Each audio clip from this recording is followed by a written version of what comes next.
Bona tarda, terràquies i terràquies.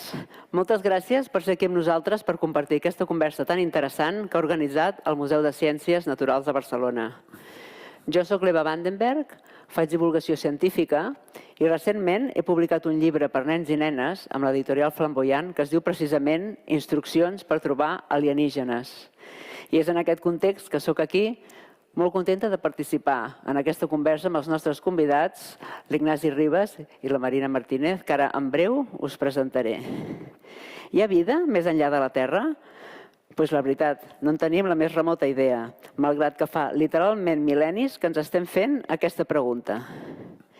Tenim constància escrita de reflexions i pensaments al respecte que es van fer fa molts segles, abans passats nostres, molt abans que emprenguéssim la revolució científica i tecnològica, que potser algun dia no gaire llunyà ens ajudarà a respondre a aquesta pregunta. Us en comparteixo 3, totes elles escrites abans de la nostra era. Fa 2.500 anys, un filòsof grec anomenat Matrador de Quios va dir: resulta tan antinatural que en un gran camp només hi hagi una espiga de blat com que a l'univers infinit hi hagi només un món viu. Fa 2.400 anys, Epicur, també grec, va dir: hi ha mons infinits, tan semblants com diferents en aquest món nostre, i hem de creure que a tots els mons hi ha criatures vives, plantes i altres coses. Lucreci, aquest romà, fa 2.100 anys va escriure: res a l'univers és únic i sol i, per tant, en altres regions hi ha d'haver altres terres habitades per diferents tribus d'homes i races de bèsties. Sens dubte, aquesta pregunta és un dels enigmes més antics de la humanitat que encara no hem resolt i, malgrat tots els avenços científics aconseguits, seguim sense saber-ne la resposta. Per saber en quin punt estem i què fa la ciència per esbrinar aquest gran misteri, tenim amb nosaltres a 2 persones que dediquen el seu saber científic a l'estudi i exploració de l'espai i també a la seva potencial habitabilitat. Començaré presentant a la Marina Martínez. Bona tarda, Marina. Bona tarda. La Marina Martínez és llicenciada en Geologia per la Universitat Autònoma de Barcelona, és doctora en Ciències Planetàries per la Universitat de Nou Mèxic i màster en Astrofísica, Física de Partícules i Cosmologia per la Universitat de Barcelona. Actualment és investigadora postdoctoral de la Universitat Goethe de Frankfurt, Alemanya, on treballa al Laboratori SHIT de Cosmoquímica del Departament de Geociències i és membre de l'equip Casamunt de l'Institut Virtual d'Exploració del Sistema Solar de la NASA. Marina, la primera espanyola que ha estat escollida per fer recerca a aquesta institució, s'encarregarà d'estudiar les mostres de la Lluna procedents de la propera missió Artemis 3, que serà la primera missió tripulada al satèl·lit després del programa Apollo dels anys 70, amb l'objectiu de desxifrar l'origen, l'evolució i la història de la Lluna.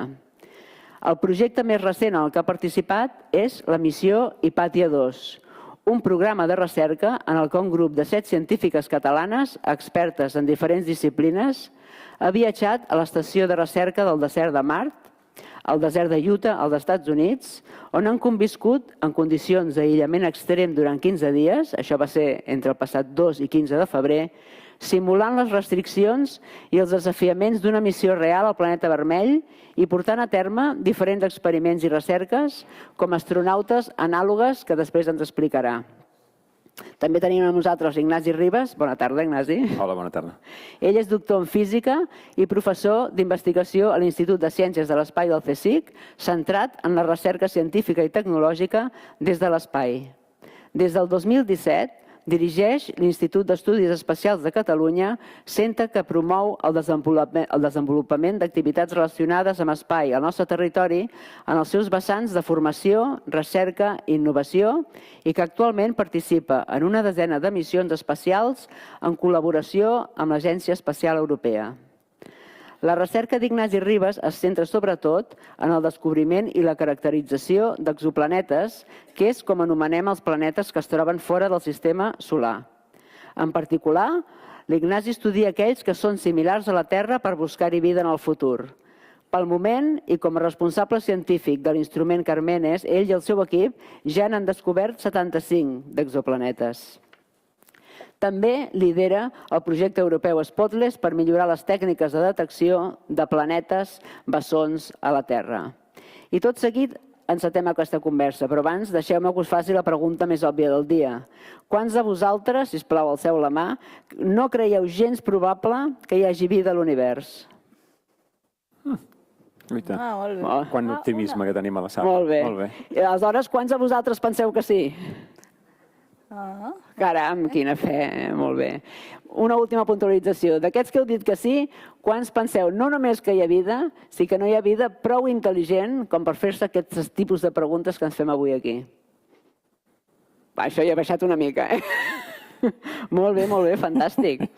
Doncs encetem la nostra conversa i el primer que us dic, per què creieu que té tanta rellevància aquesta pregunta? És important per la humanitat averiguar-ho? Fes, Marina. Jo? Va. Passes a mi? Obre foc, vinga. A veure, per què és important? Trobes tu que és important? Molt important, sí. Crec que perquè és tenir una visió més global de què som, on estem i què fem, perquè crec que si no et bases molt en el teu petit dia a dia, en la teva vida quotidiana, en les teves coses, d'una societat construïda nostra, que és totalment inventada, no? Perquè ens hem inventat la manera en què vivim. I crec que anar fora, o sigui, tot el que té relació amb l'espai i després aquesta pregunta, que és ja més, a part d'això hi ha més, crec que al final és una transcendència, és un formar part d'una cosa més gran, és una manera de connectar-te amb l'univers que realment és tota una intel·ligència, jo la veig com la natura en si, no? L'univers no és només aquesta terra, és tot, no? Estem formant part d'una cosa més gran. I crec que aquesta pregunta et treu una mica del que és aquí i et fa relativitzar molt millor, et fa pensar més. És com, per mi, és bàsic pel pensament i pel coneixement de la humanitat. Perquè suposo, Ignasi, que sempre si averigüéssim que sí, que hi ha vida intel·ligent a altres llocs de l'univers, seria un fet tan important com quan Copèrnic va fer la teoria heliocentrista o Darwin o altres gens que ens han canviat el punt de vista del món, no? Clar, jo estic totalment d'acord amb la Marina. No només és important aquesta pregunta, sinó potser és una de les més importants que hem de respondre en un futur i fins i tot és revolucionària, no? Revolucionària en el sentit aquest que comentàvem ara, d'intentar ubicar-nos a l'univers. Vam aprendre coses amb Copèrnic fa 300 anys que no érem el centre físic de l'univers, ara encara som el centre biològic de l'univers i aquesta pregunta ens hauria de, diguem així, esperem, no? Amb aquest optimisme que veiem a la sala, de diluir en aquesta mena d'oceà de vida, no? I per tant és una cosa de la màxima rellevància. I no només científica, sinó social, com comentaves. És a dir, que ens ubicarà com a civilització aquí i probablement, i és el que m'agrada pensar, i potser ho podem desgranar una mica més, ens ajudarà. Ens ajudarà a veure les coses amb una perspectiva diferent i a ubicar-nos nosaltres mateixos i ser conscients de que tenim un lloc a l'univers especial, no? Únic, que és el nostre, no? I la nostra Terra. I jo et diria, inclús, Eva, que és la pregunta més important de la humanitat. O sigui, si es respon... Però tant si sabéssim que sí com que no. És que no... O sigui, a veure, tu mai sabràs que no. No, jo segur. No, ningú mai sabrà que no. Si mai trobem, això no és un no. Bueno, clar, perquè és una pregunta que no s'acabarà mai de fer. És una pregunta impossible de respondre no. Llavors, jo crec que si un dia es demostra sí, serà la cosa més important de la humanitat. Perquè et canvia absolutament tot. Les religions, la societat, tot. Sí, cert. Molt bé, doncs farem un viatge a la velocitat de la llum per tot el sistema solar, després una miqueta més enllà, a veure què trobem. Comencem per Mart, Marina. Tu acabes de tenir una experiència marciana molt potent. Sí. Suposo que Mart està en l'ull de l'huracà perquè és el cos planetari més similar al planeta Terra.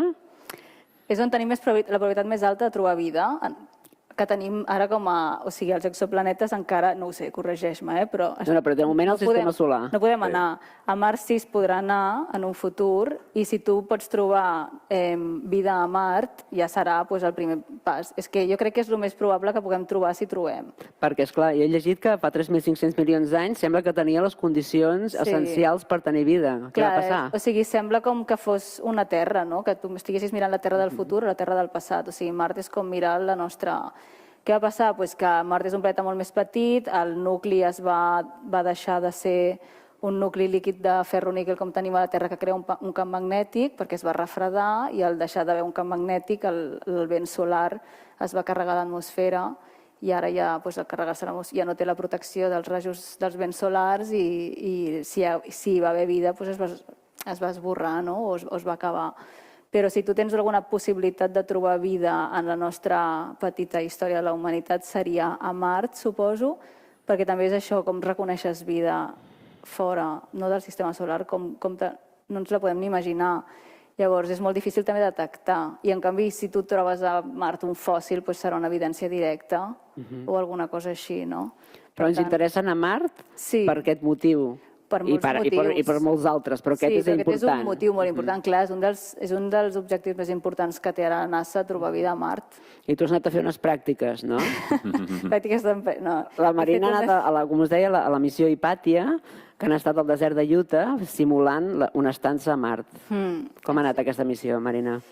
Doncs ja és el que et deia abans, molt intensa, però molt especial, molt única, perquè és com, o sigui, realment t'estàs imaginant que estàs fent una missió a Mart, perquè estàs tan ficada en el paper amb tots els protocols que s'han de fer, el mission control, tu allà, amb tot el teu horari. O sigui, és el mateix com si ho fessis allà. És el mateix com si estessis a Mart. I també el tall de connexió amb la Terra, no? Perquè estàs 2 setmanes sense saber res del món. Perquè tampoc teniu cap connexió. No. Tens internet 2 hores al dia, però les dediques a enviar reports. Perquè per donar una pregunta, si es anés a Mart es podria tenir internet? No. Bueno, clar, connexions, és el que simulen ells també, no? Tot està retardat una colla de desenes de minuts o mitja hora. Desenes de minuts, bueno. Sí. O sigui, si tu volguessis tenir connexió amb la Terra són uns 15 minuts de delay, però internet hauries de primer instal·lar-ho, no sé. De fet, ja volen posar GPS a la Lluna. Per tant, en un cert moment, posar serveis a Mart no hauria de ser impossible tecnològicament, però clar, qualsevol comunicació, diguem, això d'avui dia, que també és un WhatsApp, i et surt allà el xec aquest, doncs trigaria un quart d'hora. Bueno, podríem resistir-ho, no? Però bueno, sí. No sé si podríem... Hi ha gent que no, Bueno, Maria, llavors, com era el dia a dia a Utah? Doncs, a veure, tens... Éreu 7 persones, no? 7 més una noia documentalista que no va formar part de les tripulants, sinó que estava allà fent el documental. I, bueno, doncs, el nostre dia a dia, a veure, estàs en un habitacle, vivint en un habitacle molt petit, on tens habitacions minúscules, o sigui, és el teu llit, que entres quasi de canto perquè no hi caps, i el que és l'habitacle a la cuina, i després ja tens un dom científic, un hivernacle, un observatori amb telescopi del Sol i un altre de nocturn, i un RAM, que és un lloc on fas les reparacions a nivell tècnic, de enginyeria i tal. Llavors, jo estava encarregada de l'hivernacle, cadascuna té una funció. Llavors, el dia a dia és molt estressant, perquè des que et lleves fins que te'n vas a dormir no pares. És un no parar. És un no parar. No hi ha cap moment per tu. Per dia. No pots llegir una mica. No pots llegir, no pots fer res. No hi ha cap moment. I estàs tan esgotada quan arriba la nit que dorms, però dorms malament també. Però la qüestió és que això, et lleves, esport, esmorzar, preparar per un EVA, o sigui, un viatge extravehicular. I això ho feu cada dia, la sortida? Cada dia. I cada dia sortíem totes, matí i tarda. Juntes? No, surten 4 al matí, 4 a la tarda. No poden sortir mai més persones de les que es queden a dintre, com eren 8, doncs 4 i 4. I sortíem 4 al matí, 4 a la tarda.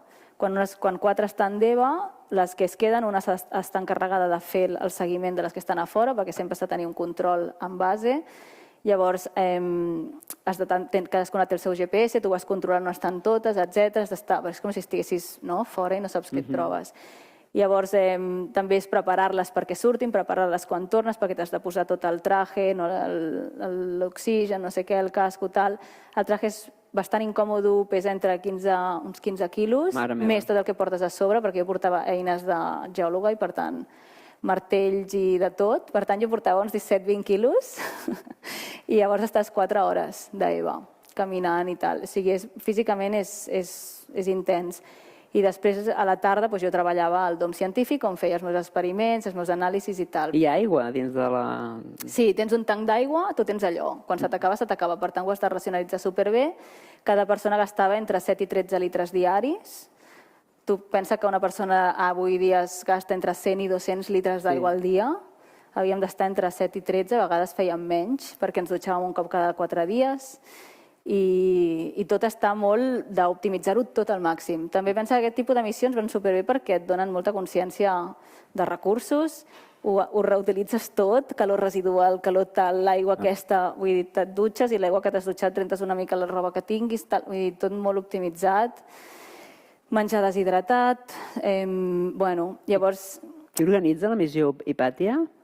És una associació entre totes, és una associació catalana, que estem autofinançades i llavors, doncs... Perquè és la segona edició, aquesta. La segona edició. I se n'hi haurà una tercera? Sí, hi ha una tercera. Llavors, bueno, doncs, ho financien sponsors i tal, i tu portes projectes científics o de divulgació. Hi ha molta divulgació perquè també és una associació molt enfocada a motivar i a inspirar nenes i noies joves perquè agafin carreres científiques, etc. I bueno, jo portava un projecte més de gaire científic, de geologia, de recollida de mostres a la Lluna i a Mart quan es vagi.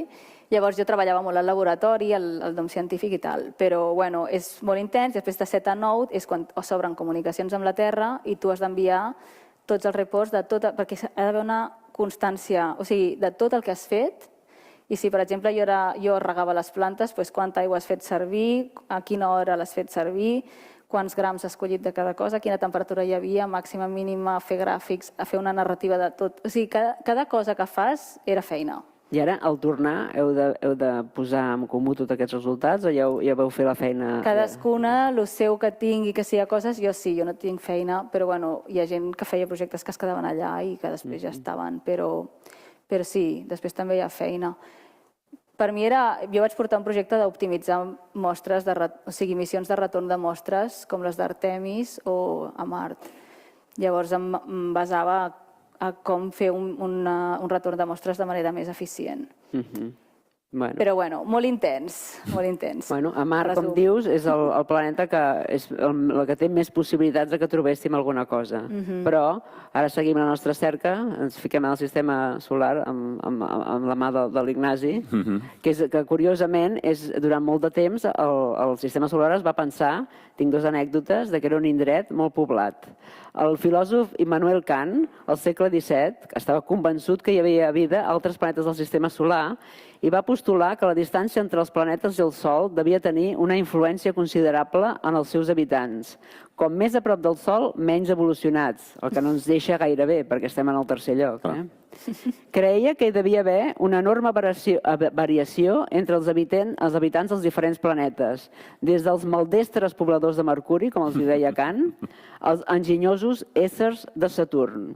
I pensava que el pecat anava associat a la manera de ser i que la manera de ser estava condicionada per la distància al Sol. Els habitants dels planetes superiors eren moralment superiors i els planetes inferiors els mancaven les habilitats espirituals per poder assumir la responsabilitat de les seves accions, cosa que explica moltes coses que passen a la Terra, no? Ja tenim l'explicació. Una altra anècdota, i seguim amb l'Ignasi. Al segle XIX fins i tot es va fer una estimació demogràfica de la població del sistema solar. La va fer un sacerdot escocès i astrònom aficionat que es deia Thomas Dick i va intentar calcular el nombre de criatures intel·ligents que hi havia a l'univers. Què va fer? Va extrapolar les dades referents a la densitat de població de Gran Bretanya, que aleshores eren de 280 persones per milla quadrada, una milla quadrada són 2,5 quilòmetres quadrats, i suposant que els extraterrestres s'agrupaven de forma similar, va projectar poblacions de diversos planetes superdetallades. Jo només he portat el resultat final. 22 bilions d'habitants, Ignasi, què et sembla? Això no és res, aviat ho superarem aquí a la Terra. Quins són els millors candidats al sistema solar per fer aquestes recerques de busca de vida? Clar, la Marina en parlàveu de Mart, evidentment, és un lloc per buscar vida passada, vida extinta. Se suposa que avui dia no hi ha una biosfera activa, no hi ha cap evidència que sigui el cas, potser hi ha alguna sorpresa, però de moment es fa una recollida de mostres, una anàlisi, i potser en un futur recollirem aquestes mostres in situ, es portaran a la Terra, s'estudiaran i es veurà si hi ha alguna evidència d'aquests fòssils o, diguem, evidència de molècules carbonades, de molècules orgàniques antigues. I això és per, diguem-ho així, per connectar amb el passat, amb aquest passat que va canviar fa 3.500 milions d'anys quan Mart va perdre la seva... Perdona, que coincideix una mica amb l'època que va aparèixer la vida a la Terra, no? Una miqueta? Sí, de fet, coincideix bastant. Ai, que ben No voldrà dir res, això. Sí, hi ha una sèrie... Bueno, hi ha teories que diuen que són marcians, és a dir, que no hi ha problema amb això. Podríem ser marcians i tranquils. No, home, tu ara pensa que si nosaltres aquí ens carreguem la Terra i anem a un altre planeta, estaríem fent això. Clar. Sí. No, per això m'ha deixat una mica intranquil·la, però en fi. No, evidentment tot això no està gens clar com ha fet. De fet, no està clar que la vida sorgís a Mart, tampoc, és una de les grans coses. Si de fet es demostra que la vida va sorgir a Mart, és un superresultat, també. Això és el procés que apareix la vida del no-res, es diu abiogènesi. Sí. Si tu pots fer abiogènesi a Mart i també l'has fet a la Terra, això és supersignificatiu, perquè que hagi passat aquí pot ser casualitat, però que hagi passat a dos llocs tan propers és molt més significatiu, no?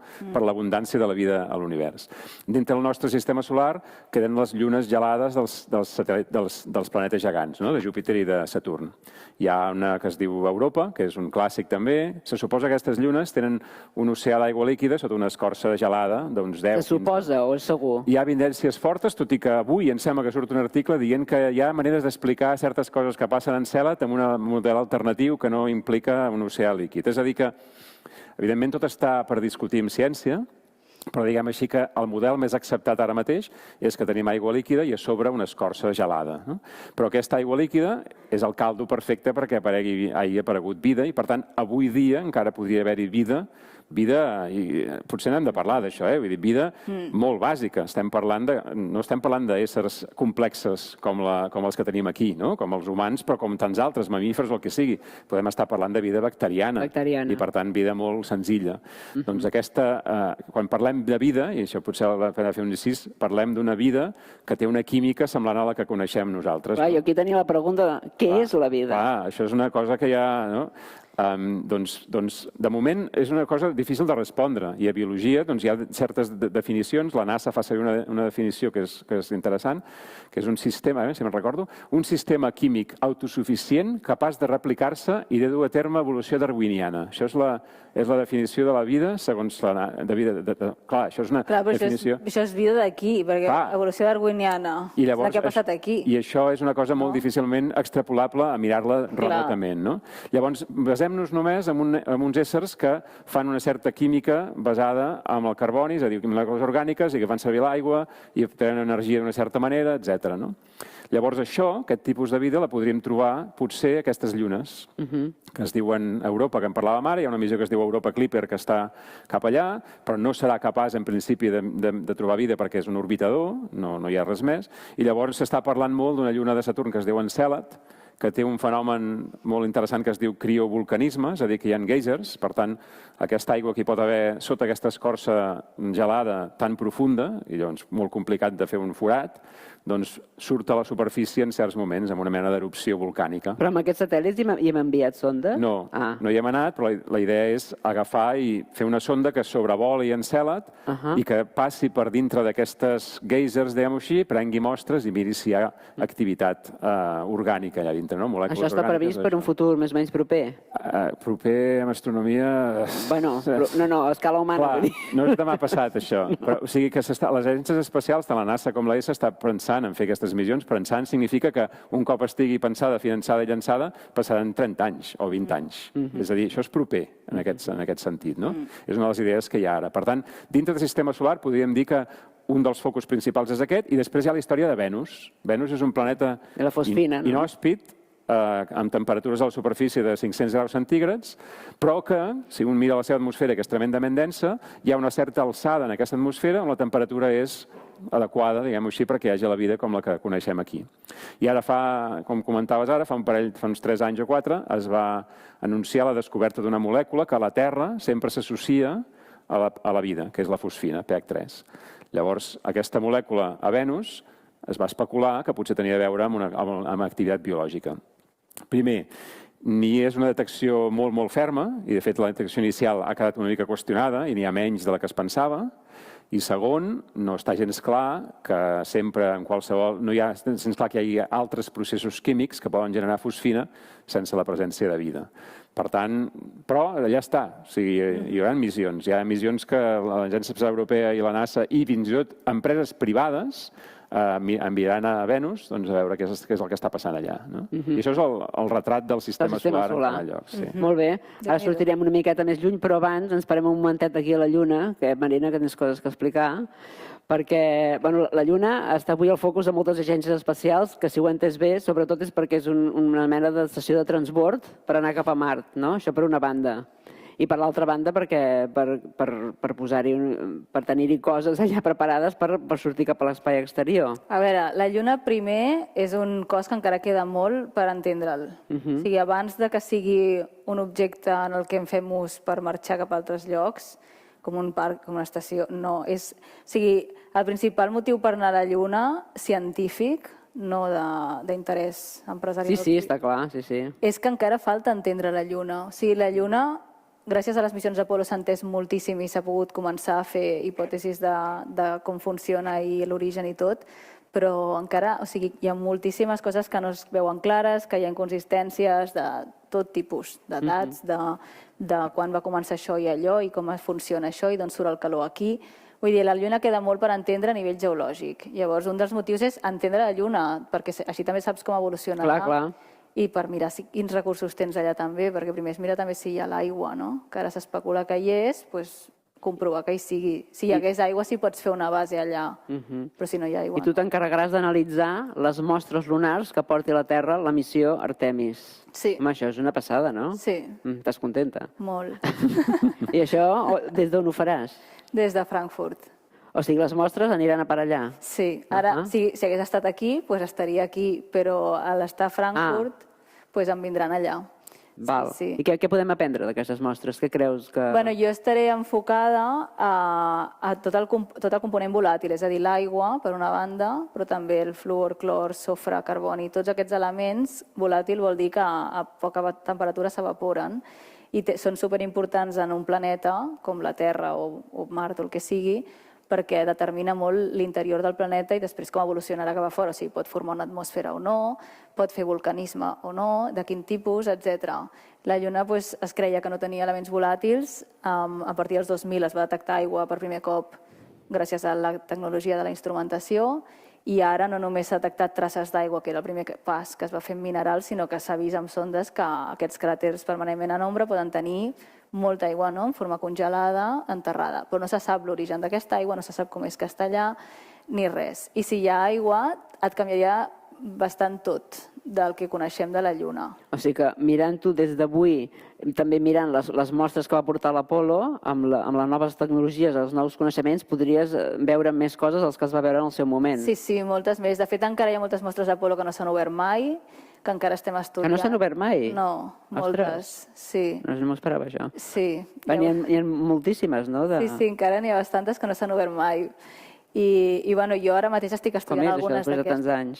Perquè, primer, no hi ha tanta gent capacitada per estudiar mostres lunars amb determinades tècniques. I no totes les mostres són vàlides per estudiar-les amb determinades tècniques.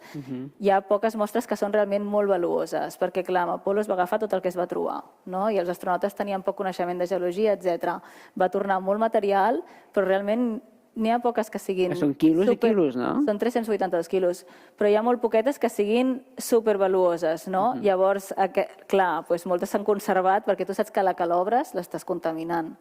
Llavors ja tens atmosfera terrestre oxidant, hidratant, etc. Llavors, clar, es va molt en compte. Llavors encara n'hi ha moltes que no. I per altra banda també que la NASA és bastant...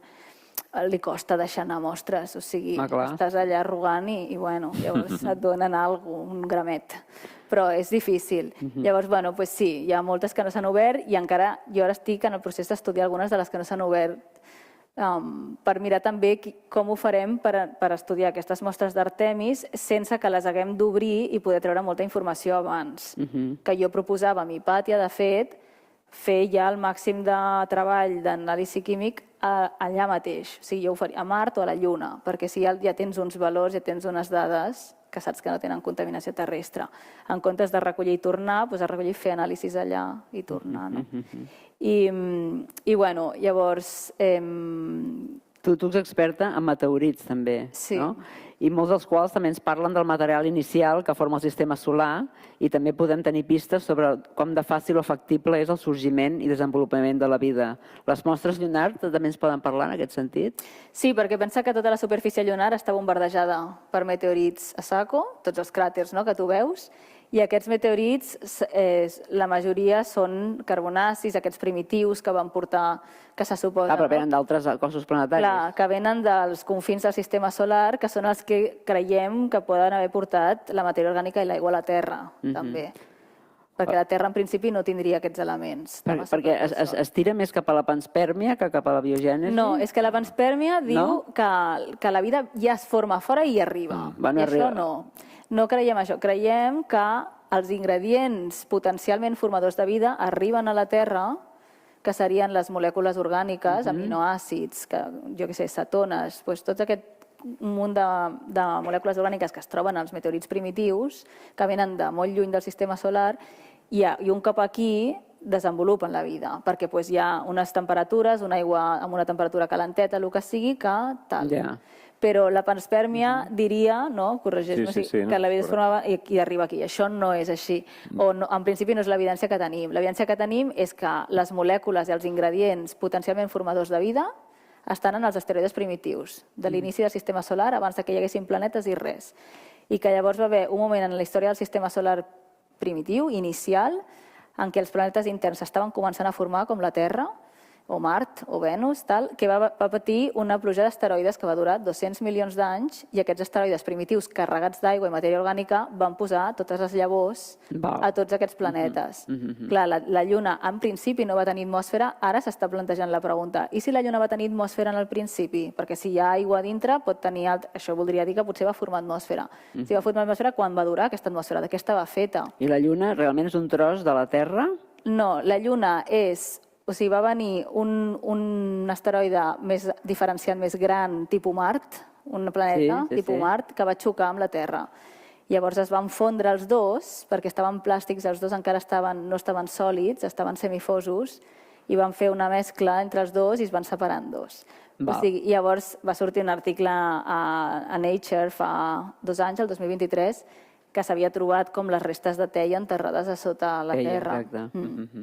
Com confirmant el xoc i confirmant que part de teia, que és aquest protoplaneta que va formar la Lluna, va quedar enterrat dintre de la Terra.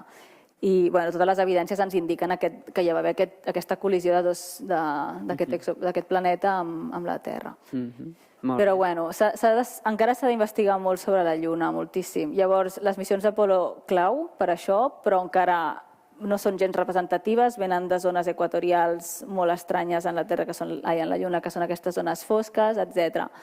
Artemis portarà mostres dels pols, del pol sud, molt més representativa, i a més anirà a buscar ja l'aigua i això. Doneu per sentat que aquestes missions Artemis prosperaran. Ja ho veurem, amb el context que hi ha de polític. Jo espero que esperem que sí. Amb l'inefable senyor Musk. Però sí, NASA està una mica potes en l'aire ara mateix. I Artemis, clar, Musk té un interès molt gran a Mart. Comentaves al principi que la Lluna com a porta d'entrada a Mart. Es volia saltar la Lluna, no? Clar, llavors veurem si directament. Va o no va. Que hi vagi. Però per favor. No està, parlant amb els col·legues de NASA, hi ha una sensació de molt poca estabilitat en aquest sentit, i per tant veurem què és el que va passant. Doncs hem mirat el sistema solar, ens hem ara detingut a la Lluna i ara mirem més enllà, Ignasi. Com es miren els exoplanetes? Com es troben els exoplanetes? Clar, estudiar el sistema solar significa objectes que veiem amb un telescopi o ull nu de vegades, i els estudiem en detall perquè hi podem anar in situ, fora, evidentment, no hi podem anar. Llavors, tal com busquem planetes, típicament, i això hi ha alguna excepció, no podem fer imatges de planetes, no podem agafar un telescopi, apuntar-lo a una estrella, prendre una imatge i veure allà tot un munt de planetes al voltant d'una estrella ben xulos. Això no ens passa, sinó que el que fem és buscar i trobar planetes de manera indirecta. És a dir, que el que veiem és la forma que aquest planeta aquí, que no veiem, com canvia la seva estrella, ja sigui canviant la seva velocitat, la seva posició o la seva brillantor. És a dir, que, resumint, veiem una estrella que pateix una sèrie de canvis en un cert moment, perquè es mou d'una certa manera o canvia la posició, brilla menys en un cert moment, i això, de manera indirecta, ens permet deduir que té un planeta o més al seu voltant. O per davant, O, en el moment en què tens en velocitat, tens un planeta que fa voltes a una estrella, aquesta estrella també es belluga respecte a un centre de masses comú, un punt d'equilibri, i fa aquest va i ve, i aquest va i ve es pot detectar també, a partir de fer fenòmens físics com, per exemple, l'efecte Doppler. És a dir, que amb això, amb aquestes tècniques indirectes, hem pogut trobar avui dia uns 6.000 exoplanetes a data d'avui. Dels quals he vist que només 24 semblen potencialment habitables. Sí, una dotzena, 2 dotzenes. I ara està molt bé que dius això, dius potencialment habitables, no? I hem de parlar de què vol dir que sigui un planeta sigui habitable. Habitable, quan definim un planeta habitable, significa que està a la distància, de fet és rocós, com Mart, o com la Terra, o com Mercuri, o com Venus, i està a la distància de la seva estrella adequada perquè l'aigua que hi hagi sigui en forma líquida.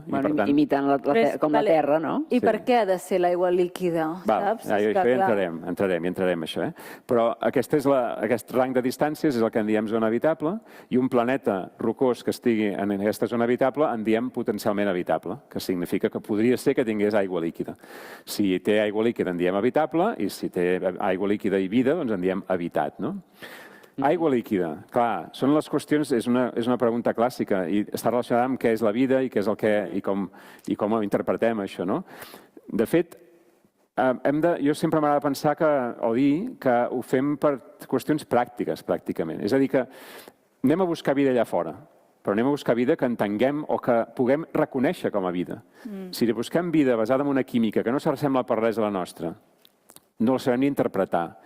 Si busquem vida basada en una química com la nostra, que és la química orgànica dels complexes basats en carboni, el dissolvent, diguem, d'aquesta química orgànica és l'aigua. Si fos un altre substracte, podria ser un altre dissolvent, l'amoníac o el metà líquid o el que sigui. En el cas de l'aigua, l'aigua també és una molècula molt especial, és potser una de les molècules més abundants de l'univers, perquè està formada per l'element més abundant, que és l'hidrogen, i el tercer element més abundant, que és l'oxigen. Per tant, l'aigua... És la més abundant. De sòlid és el més abundant de l'univers. Per tant, no és estrany que ens basem a buscar això, i l'aigua líquida és el solvent ideal per tenir lloc reaccions químiques orgàniques. I, per tant, amb això portem a definir zona habitable, habitabilitat, tot plegat. I, per tant, hi havia NASA, tenia un eslògan abans que segueix l'aigua. Segueix l'aigua al sistema solar i allà on sigui, com allò on puguis trobar vida. Per tant, aquest és l'element clau.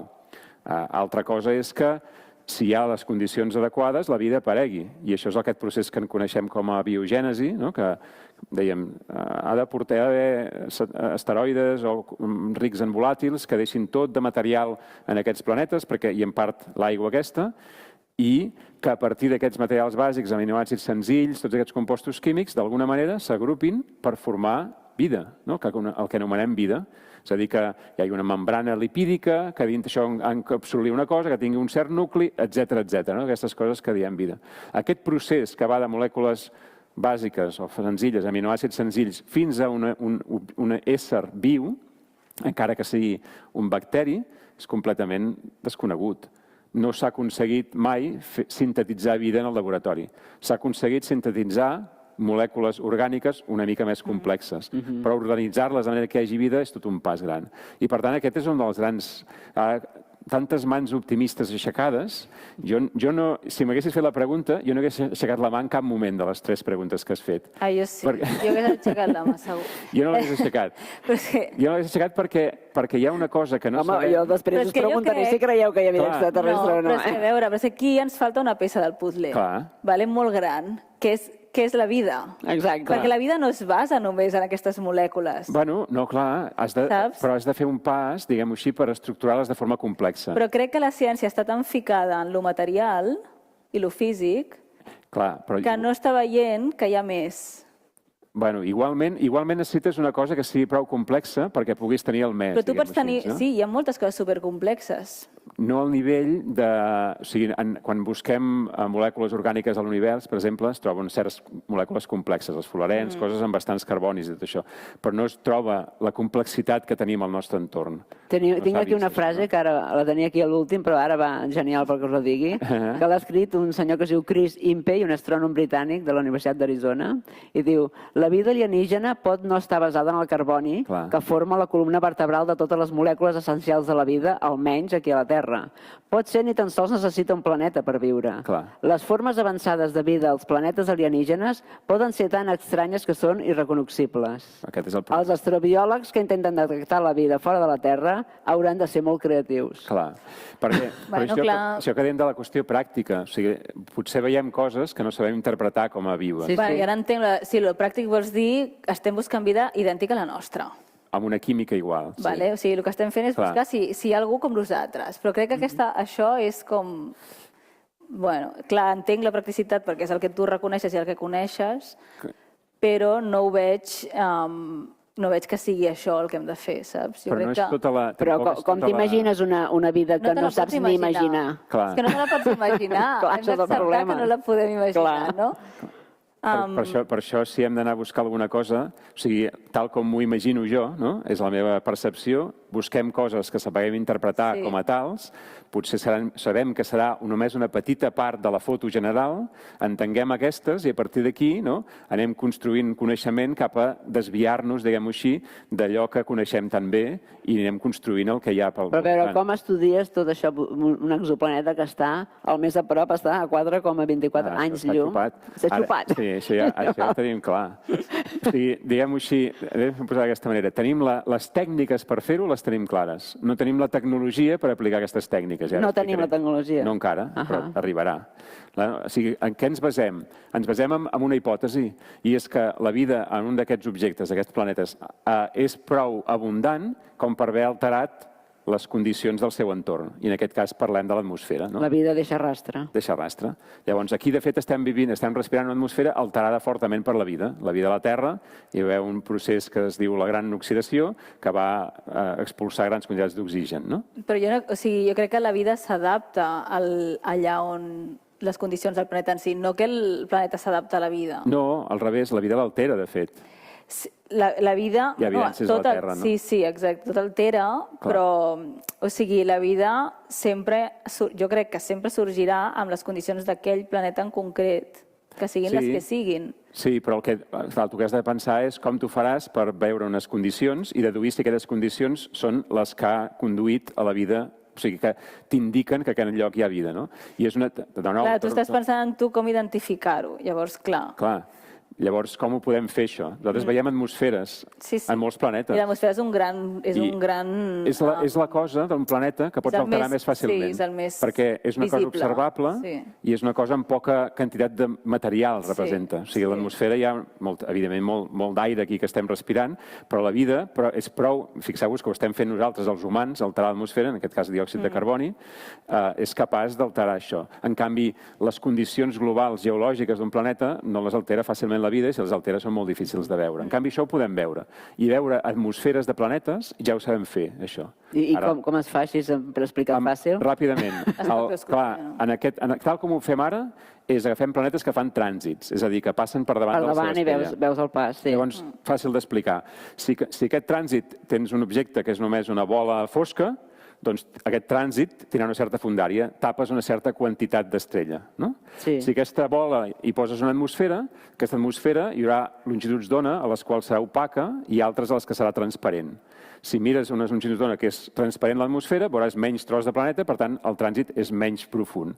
Si mires una longitud d'ona en què l'atmosfera és opaca, taparà més tros d'estrella i, per tant, tindràs un trànsit més profund. Això es diu espectroscòpia de transmissió. Però saps la composició d'aquella atmosfera? No, saps la mida d'aquest planeta amb cada color, amb cada longitud d'ona. I llavors, fent-ho a moltes longituds d'ona, hi ha una certa empremta dactilar de cada compost químic. L'amoníac fa unes coses, l'aigua fa unes altres, l'oxigen unes altres, Xupat, ja ho he vist. Xupat. Llavors agafes allà i intentes veure quina combinació de gasos et dona les observacions que has fet. I això és un procés que es diu de recuperació d'això. Però per això, veus que tu estàs buscant una vida molt concreta, que és la nostra. Estàs intentant replicar... No, en aquest cas és veure quins compostos químics hi ha. Sí, però vull dir, clar... En general, no? Sí. Llavors, el següent pas és dir, hi ha uns compostos químics que siguin necessàriament indicatius de que hi ha activitat biològica? I aquí és on podem començar a pensar. I la biologia també és la nostra. Què és la biologia? No? És la nostra, sí, una activitat... Bueno, clar, has de pensar quins poden ser aquests bioindicadors, no? Poden ser l'oxigen, que en el cas de la Terra és d'origen biològic. En el cas d'un altre planeta podria no ser-ho. Barrejat amb un altre compost que sigui reductor, com el metà, per exemple. Aquest tipus de combinacions són les que es volen buscar. I això té a veure amb una química de la vida, que és la química fotosintètica que tenim nosaltres aquí, no?, a la vida. Ara, podria ser no fotosintètica, podria ser una altra química diferent, basada en altres d'això, que tregui l'energia d'un altre lloc. Tot això és evidentment possible, no? Però torno al meu argument inicial. Mirem de què estan fetes les atmosferes, mirem quins compostos hi ha i mirem si els entenem i si els podem explicar amb un punt de vista biològic. I potser hi ha algunes que direm, no, això és un lloc erm, no hi ha vida, i realment estem equivocats perquè hi ha una química que desconeixem, no? Jo veig difícil no enfocar-ho així, d'una manera més pràctica. Hi ha algun d'aquests exoplanetes que tingui números? En tenim aquests, ara són 29, aquests que tenen els números adequats, diguem-ho així. Jo no sóc gaire optimista, encara. No sóc gaire optimista perquè són planetes que en diem semblants a la Terra, però que realment són molt diferents perquè orbiten estrelles molt diferents del nostre Sol. I aquestes estrelles tan petites que hem trobat als planetes, que són el que en diem nanes vermelles, són molt hostils en els seus planetes. Però, bueno, hem de mantenir... O sigui, hi ha hostils en el sentit de tenir volàtils, o sigui, tan xungo com això, que tinguin atmosfera o tinguin aigua. I després ja veuríem què és el que hi ha allà. Però, en aquest sentit, d'aquests planetes potencialment habitables, el més proper al nostre sistema solar, que és a Pròxima Centauri, en té un d'aquests ja. O sigui, en té un de potencialment habitable. Pròxima B. Sí, aquest està aquí al costat mateix. Aquí al costat des d'un punt de vista galàctic. Bueno, però oi que no només avancem en el coneixement de potencial vida extraterrestre mirant cap a l'espai, sinó també es fan línies de recerca aquí a la Terra, que és com, per exemple, l'estudi dels extremòfils. Que sí? Què són els extremòfils? Doncs éssers vius que viuen en condicions extremes, no? Les condicions extremes. De fet, les condicions que nosaltres considerem extremes, per ells són normals. Però bueno, jo crec que això passa a tot arreu. O sigui, per això et deia que segur que la vida està a tot arreu i també això de què és la vida, que tu has fet abans la pregunta. La vida és una pregunta bona. Cadascú dona la seva definició, però és que són definicions totalment subjectives del que nosaltres estem experimentant. Bueno, del que nosaltres coneixem. Clar, nosaltres som subjectius. És la vida per nosaltres. Sí, que és la vida per nosaltres, però la vida, jo, per exemple, considero la Terra un planeta viu. Sí. I considero l'univers vida. Llavors, què és la vida, no? La vida intel·ligent. Tu vols éssers com nosaltres que ens plantegem qui som i que busquem altres vides. Però realment la vida jo crec que està a tot arreu i fàcil. O sigui, el problema és que necessitem detectar-ho, necessitem que sigui com la nostra per poder-la detectar, perquè si no, no la reconeixem, etc. Llavors, clar, posem moltes condicions, que llavors això fa que sigui molt difícil arribar a tenir una resposta empírica detectable. Però realment jo veig molt fàcil que la vida es pugui desenvolupar a qualsevol lloc. Vull dir, jo hagués aixecat la mà també, perquè jo veig que l'aigua, sòlid més abundant de l'univers, vull dir, els ingredients, tots els asteroides primitius aquests estan carregats de molècules orgàniques, aminoàcids... Doncs el que deu passar és que estan molt lluny. No, però si han vingut, si és que ens han implantat aquí tots els planetes interns... Ai, pensava que havien vingut els extraterrestres, no? No, però vull dir que estan a tot arreu. Vull dir, es pensava que només hi havia aigua a la Terra al principi, la Terra és especial. No, l'aigua està a tots els cossos del sistema solar. No hi ha cap cos del sistema solar que no s'hagi detectat aigua. Vull dir que realment... I després, molècules orgàniques igual. O sigui, no s'ha fet mai al laboratori perquè és molt difícil, però teòricament es pot sintetitzar biomolècules a partir de minerals inorgànics. Tu pots passar d'inorgànic a orgànic amb minerals com l'escleversita, que és un metall de fòsfor. Són reactius orgànicament amb aigües hidrotermals a certes temperatures i amb una certa condició d'oxigen a l'atmosfera. Vull dir que jo crec que sí, que és una cosa bastant probable. I després, ja et dic, és el que coneixem. El que no coneixem... Fins i tot aquí a la Terra encara hi ha dubtes de l'origen de la... Quan es va trobar que en l'arsènic podien viure éssers vius, això no t'ho haguessis imaginat mai. Tu veus que és un ambient tòxic. Però és que l'oxigen també és tòxic per moltes... Clar, és que és molt relatiu, tot és subjectiu en aquest sentit. El de la vida és molt subjectiu. Fins ara hem parlat de la cerca de vida en general i sembla que el més probable de trobar alguna cosa en un futur proper seria a escala segurament microbiana. Això penseu que pot passar més o menys aviat? Vull dir, no se sap, seria una sorpresa que passaria en algun moment donat, Hi ha no? els dos camins, no? Sistema solar, que veurem aquestes que necessàriament implicarà fer missions in situ, no? O a Venus o a Mart, jo crec que és una mica menys probable trobar alguna cosa, o a les llunes gelades, o bé teledetecció, detecció remota, en exoplanetes. Llavors, en exoplanetes el que es pot dir és això que deia abans, no? Que tot i que tenim el camí per fer-ho és estudiar atmosferes planetàries, això no hi ha sortida, tot i que hi ha algunes alternatives. Les missions espacials o els telescopis que han de ser capaços de fer això estan ara en disseny, diguem-ho així, no? NASA en té un, que es diu HBO, Habitable Worlds Observatory, que si tot va bé, i aquest, si tot va bé, pren més sentit que mai, s'hauria de llançar a la dècada dels 2030 tardans, 2040. Europa té les seves coses també, i hi ha telescopis gegants fets, estan construint ara mateix, de diàmetres increïbles, com 39 metres, que s'està fent a Xile, que hauríem de començar a poder prendre aquestes dades d'atmosferes de planetes i veure què ens estan explicant, no? I veure si allà hi ha alguna... És a dir, que això estem parlant d'escales temporals d'unes dècades. És una mica difícil. Sí, és una mica difícil veure que demà tindrem allà a les notícies hem trobat vida a tal lloc, no? És molt difícil pensar que això sigui el cas. Però bueno, el que està clar és que el que més ens emociona seria trobar vida extraterrestre intel·ligent. Ja sé que el intel·ligent és un concepte... Encara més difícil. Encara més difícil, no? Però jo el que preguntava, estem parlant, per reconèixer-nos, dic jo, estem parlant d'una civilització que hagi prosperat científica i tecnològicament i que tingui dots comunicatives, no? Seria això? O teniu alguna definició diferent?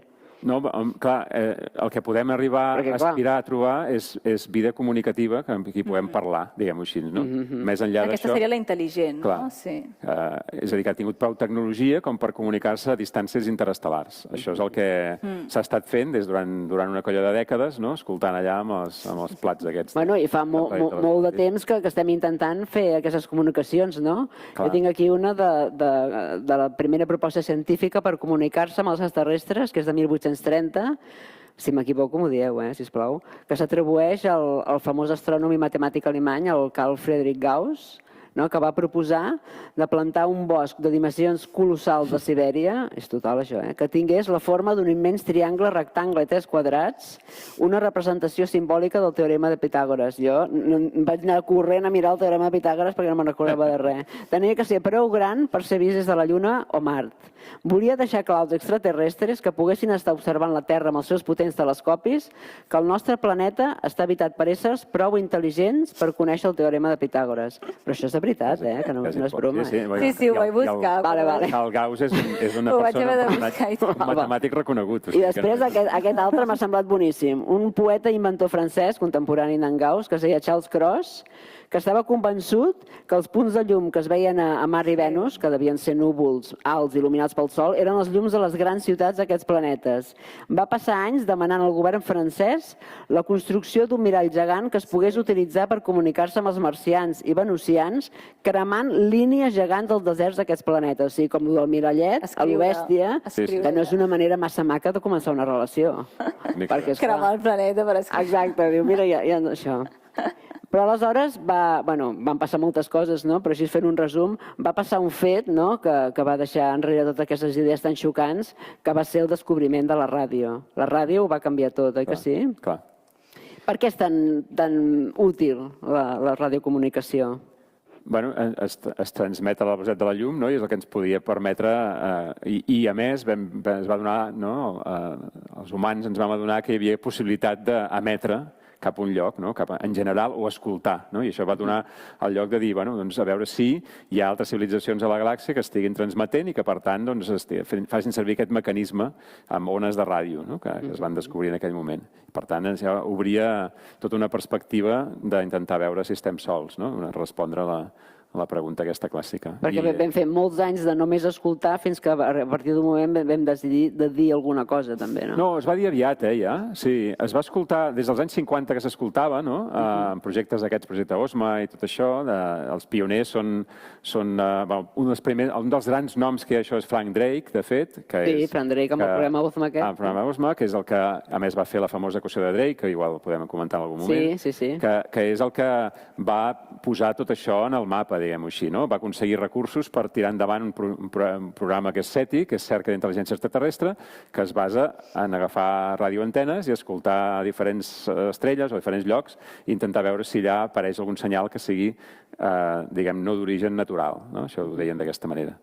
Però de manera quasi simultània es va començar a transmetre, Hi ha el missatge aquest d'Arecibo, que és de mitjans dels anys 70. Jo tinc aquí una del 62, dels soviètics, que tenien que ser els primers amb tot en aquella època, que van apuntar un gran transmissor de ràdio cap a Venus, que també preguntes per què Venus, i van enviar un missatge en codi Morse amb 3 paraules: Pau, Lenin i URSS. Però a veure, tu penses que el codi Morse que s'ha inventat aquí l'has d'utilitzar per comunicar-te?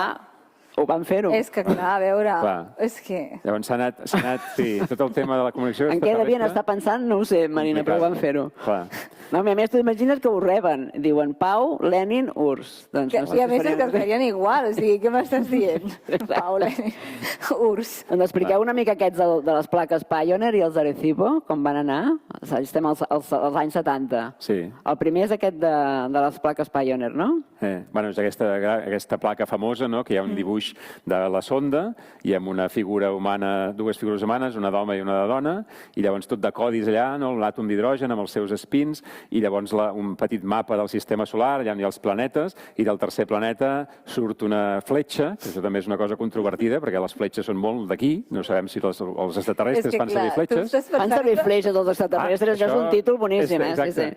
I allà surt aquella petita nau i tot això, i a més hi ha una mena de mapa 3D de púlsars, que són objectes astronòmics que emeten polsos de ràdio i, per tant, permeten fer una mica de GPS, dir allà on som nosaltres. I aquesta placa es va embarcar a la sonda Pioneer, que està anant...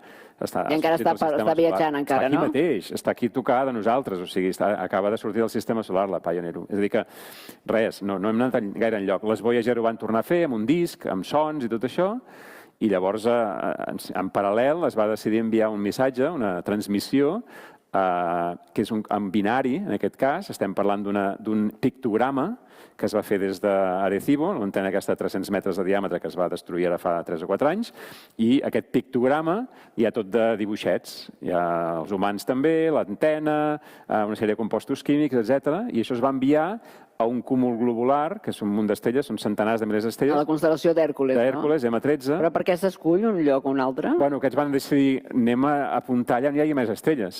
I llavors van apuntar l'antena a un cúmul que està... Però un cúmul globular no són estrelles ja molt velles? Clar, és una mala elecció. Són estrelles velles, a més no està gaire clar que hi hagi prou, que dinàmicament hagi pogut sobreviure els planetes allà dintre, és un mal lloc. És una mala decisió aquesta. I a més, em sembla que són 300.000 anys de viatge d'anada. 300.000? Sí, alguna cosa així. I la tornada són 300.000 més. Clar, si 600.000 anys tindrem una resposta. D'unes estrelles mortes. Llavors has de parlar amb gent més propera, en general. Bueno, després del 77 va haver-hi una falsa esperança, no?, que es diu senyal WOW. Expliqueu això que va passar. Va ser l'única vegada que quasi passa alguna cosa. Clar, s'estava escoltant amb les antenes, amb Arecibo precisament també, llavors estaven intentant... Arecibo és un sensor que no es pot moure, o no es movia, llavors a mesura que va passant al cel, diguem-ho així, vas mesurant. I en un cert moment el tècnic d'allà va veure una anomalia, un senyal més fort del que s'esperava. I allà això anava imprès, no es registrava, sinó anava imprès en paper, i al costat va posar uau, amb una exclamació. Quin munt d'això. Aquest senyal encara avui dia no s'entén, no hi ha una explicació clara. Ah, no? Podria ser, ja es va publicar un article fa justament un any on deien que probablement era radiointerferència, o sigui, que era d'origen humà. Però, bueno, no hi ha una cosa clara. I és l'únic senyal una mica diguem, suggerent que hi ha hagut. S'ha fet molt més SETI, s'ha escoltat molt més, moltes estrelles, molt d'això, però tot i així encara molt poques hores sumades, i no hi ha cap altre senyal que hagi passat els llindars. Un dels llindars és que sigui repetitiu. És a dir, que si ho treus una sola vegada no val. Clar, s'ha de comprovar i comprovar. Has d'intentar veure si es repeteix d'alguna manera i descartar que sigui d'origen natural. I hi ha tot d'experiments funcionant amb això. N'hi ha molt boníssim del 2009, de la Casa Doritos. Aquest m'ha deixat pasmada. No el coneixes? Doncs mira, la Casa Doritos va fer un projecte amb la Universitat de Leicester, al Regne Unit, i van enviar el primer anunci a l'espai. Què et sembla? Codificat de 30 segons des del Centre Espacial de Svalbard a Noruega, i s'espera que arribi als planetes que giren al voltant de la UMA 47 l'any 2050. Mira. Mentre que una eventual resposta extraterrestre, potser una ordre que demanen uns quants quilos de Doritos, no arribaria a la Terra abans del 2092. Mira que si aquesta triomfa quedarem fatal, És un mal lloc, eh? L'han enviat a uns planetes que són... Sí, no és un bon lloc, diria jo. Però, bueno, també és un primer intent. Bueno, aquí en tenim dos que n'has participat tu en primera persona, no? Hem intentat parlar amb extraterrestres. No, hi va haver una campanya del Sonar, del Festival Sonar d'aquí, pels 25 anys, que es deia Sonar Calling, un planeta, que és el planeta al voltant de l'estrella de Loiten, que està només a 12 anys i mig llum. Això vol dir que el missatge viatja durant 12 anys i mig, llavors si és descodificat algú el pot veure allà, dubtós, i respon, i en 25 anys podríem tenir la resposta, i això vol dir que pel Sonar 50è aniversari hauria d'arribar la resposta. Això seria la bomba, eh? Espectacular. I es va enviar tota una enciclopèdia, que en diem la Humanpèdia, diguem-ho així, no? De nosaltres, tota sèrie d'informació, i després s'enviava música electrònica, també. Òbviament és el Sonar. Llavors, la música electrònica no hi ha cap esperança que sigui descodificada, perquè la vam haver d'enviar a una velocitat massa alta i hi ha uns processos... L'espai interestel·lar no és buit. Això també s'envia amb ones electromagnètiques. És pulsos de ràdio, en aquest cas. Bueno, no és de ràdio, però pulsos. Això és binari, també, no? Es va fer des de Noruega, també. No des de Svalbard, sinó des de... Ara no em sortirà. Bueno, Tromsø. I allà està viatjant cap allà. Es va fer l'any 2018 i tenim aquesta transmissió anant cap allà i d'aquí a 2018, que han passat 7 anys, doncs d'aquí a 7 anys més, 6 anys i pico, ha d'estar allà ja. I això, la part aquesta de Humanpèdia la vam fer realment que es pogués descodificar, és a dir, a un bit rate, a un ritme de bits que sigui prou baix com perquè es pugui arribar a descodificar. I llavors torna a ser un pictograma. O sigui, vam enviar imatges 2D, blanc-negre, allà hi ha tot d'informació, química, matemàtiques, no sé què, evidentment no morse, sinó coses pictòriques, esperant que els extraterrestres tinguin ulls. I això és... Bueno, aviam, si tenen ulls. L'esperança és l'últim que es perd, no? Diuen, però de moment no hem obtingut cap resultat. No, però en aquest cas hem d'esperar. No n'esperem. Però bueno, em recorda, és el moment ideal per dir la famosa paradoxa del Fermi, no? La paradoxa d'en Fermi deia: la creença que l'univers conté moltes civilitzacions tecnològicament avançades, combinada amb la nostra manca de proves observacionals per donar suport a aquesta idea, és inconsistent. O bé la premissa és incorrecta i, per tant, la vida intel·ligent és molt més escassa que no creiem, o bé les observacions actuals són incompletes, simplement encara no les hem detectades, o bé els nostres mètodes de recerca són incorrectes i no estem cercant els indicadors.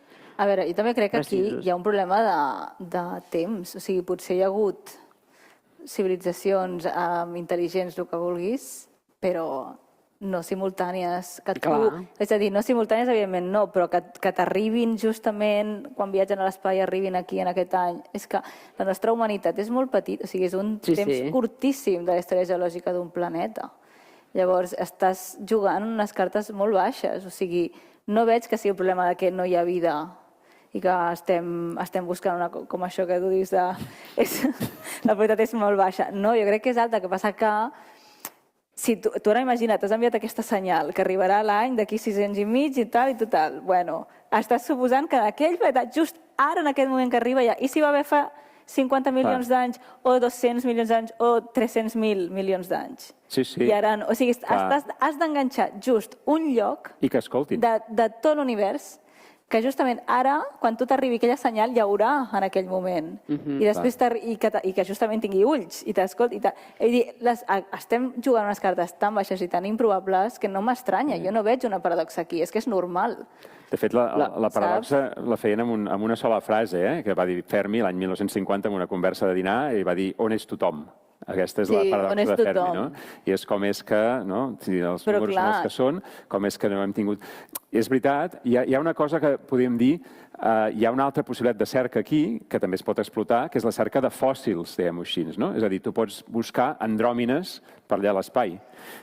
si hi ha civilitzacions que han arribat a tecnologies prou altes com per... Nosaltres estem enviant la nostra Però Andròmeda. lo gran que és això, tu creus que trobaries una Andròmina fòssil per l'espai? Depèn de quantes n'hi ha hagut, clar. Si integres durant 10.000 milions d'anys, doncs igual tens més probabilitats.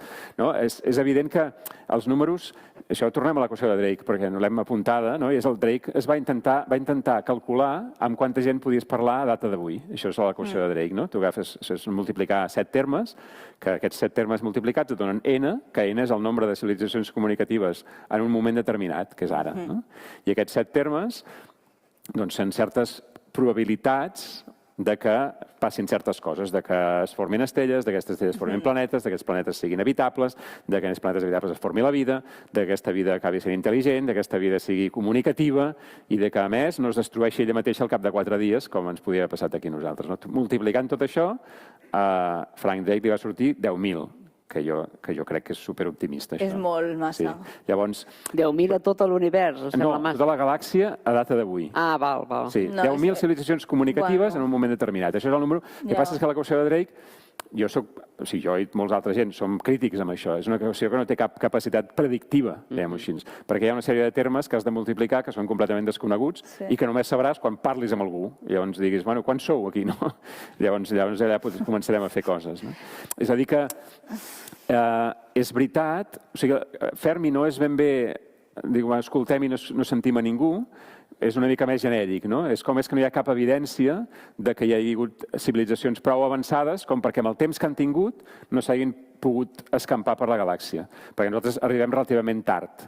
Perquè fa poquíssim que estem buscant res, no? Bueno, i a més portem la història de la galàxia. El Sol es va formar quan la galàxia tenia 7.000 milions d'anys d'història, no? I si penses que no cal que sigui la primera generació d'estrelles, però sí que una de les més avançades, ens podrien portar, posem-nos que ens portin 1.000 milions d'anys d'avantatge a altres civilitzacions. Clar, 1.000 milions d'anys no saps què pot que aquesta civilització ha posat evidències fora d'aquell planeta que ja s'ha destruït, perquè l'estrella morirà, es carregarà tot. Clar, nosaltres, si durem 1.000 milions d'anys més, que això és una cosa especulativa totalment, no?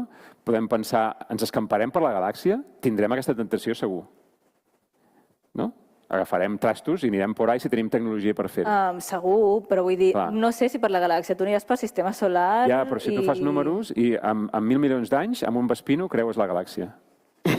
Sí, és veritat, però per exemple t'has de congelar o has de fer unes coses que potser no es poden fer. Poden ser andròmines, Andròmines, sí, però aquestes andròmines sobreviuran més de 2 dies? Clar, hi havia tota una sèrie hi havia un article fa uns anys que deia que et pots comunicar, o sigui, una manera de comunicar-se a la galàxia la més eficient energèticament és enviar missatges en ampolles, no? És enviar coses. Llavors, trigues molt a comunicar-te, perquè l'altre el rep al cap de 100 milions d'anys i t'envien la resposta o el que sigui. És a dir, que la paradoxa de Fermi, que no té solució i que ja veurem què és el que passa, és més genèrica que no pas escoltem i no sentim a ningú, sinó que podria haver-hi civilitzacions que ens portin molts anys d'avantatge i que, per tant, potser hi hauria d'haver alguna evidència més, no? En general. La Jill Tarter, que era directora del CETI en el seu temps, diu una frase que a mi em sembla que ajuda molt a entendre, no? Diu que el que hem trobat en aquests darrers 50 anys és l'equivalent a anar a la platja i omplir un got amb aigua de mar. Diu que el got no contingui peixos no et fa arribar a la conclusió que al mar no n'hi ha peixos. És això. I em vaig dir, hosti, clar, i realment és com estem investigant mar, però en sabem poquíssim. Estem en un moment massa... O sigui, no fa sentit per mi, saps, això? I per això et dic, jo l'única cosa que podria veure és que trobéssim vida passada, evidència de vida passada a Mart o vés a saber a on. O inclús aquí a la Terra, que potser va venir ja, jo què sé, ara... No, ja tenim una civilització que és la nostra, però no hi ha evidència. Vull dir, idees boges, que els egipcis fossin de mar, m'entens? Bueno, com que això es pot especular el que vulguem aquí. Clar, tu pots especular tot el que vulguis. Sí, bueno, hi ha un registre fòssil i llavors hi ha coses d'això, però dintre dels forats que hi ha, doncs poden haver-hi coses. Però bueno, ara que queda poc perquè puguem donar la paraula amb ells, volia d'això. Ara, posem que sí, que jo us he de dir que no sé si motiva molt que hi hagi de trobar extraterrestres, em fa una mica de por. Posem que trobem senyals inequívoques d'una civilització intel·ligent. Hosti, què tal? Ei, hola, què tal? Clar, o sigui, m'he baixat el protocol que es va fer a la SETI, perquè, clar, tot això seria una moguda espectacular. El primer problema que tindríem és qui respon, no? i qui respon en nom de nosaltres. Home, com sigui el president dels Estats Units, no ens veiem mai més, Exactament. No? Llavors, un dels problemes, una de les coses que ens ha de fer totes aquestes coses és organitzar-nos com a planeta, diguem-ho així. Clar, però això és... Una governança planetària, perquè ens hi va la vida, no només en parlar amb altres, sinó en gestionar els nostres recursos. Llavors, seria boníssim... Per això ens ajudaria, jo crec, a nivell de nosaltres, saps? Ens hauríem d'organitzar, si més no, per respondre. Perquè almenys ens obligaria a una organització planetària. El protocol, així llegit a gran velocitat, diu cercar senyals amb transparència. Perfecte. Assegurar-se abans de fer-ho públic. Clar. Confirmar i fer difusió. Fer partícip a tota la humanitat. Emmagatzemar les dades en un lloc segur. Seguir escoltant. I llavors els últims és preparar-se pel que vingui, que dius glups, i el 8, no respondre res. Llavors, si fem... A veure, si tu estàs dient no respondre res, estàs enviant senyals. Bueno, suposo que primer, no sé, has de fer una mica, a veure...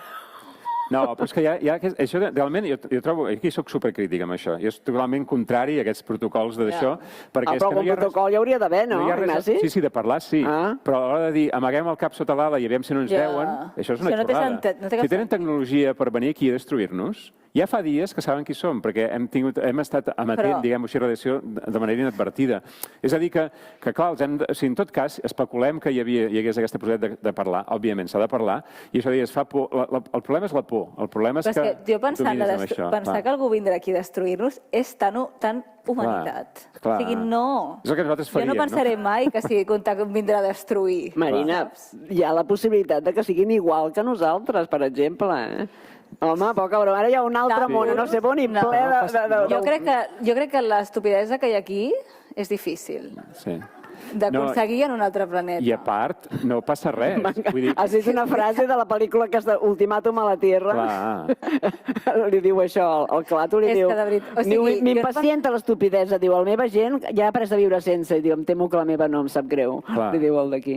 Home, és que pensant que et vindran a destruir ja directament... Bueno, no és que vindran a destruir, se suposa que vindrien a buscar recursos, perquè s'han de pagar aquell viatge per aconseguir alguna cosa. Doncs no, perquè ho pensem tot amb el profit, és que és l'error de sempre. No, jo estic totalment d'acord, però això és el que estem fent aquí, no? Ens pensem que el ladrón piensa que tots són descondicions, saps?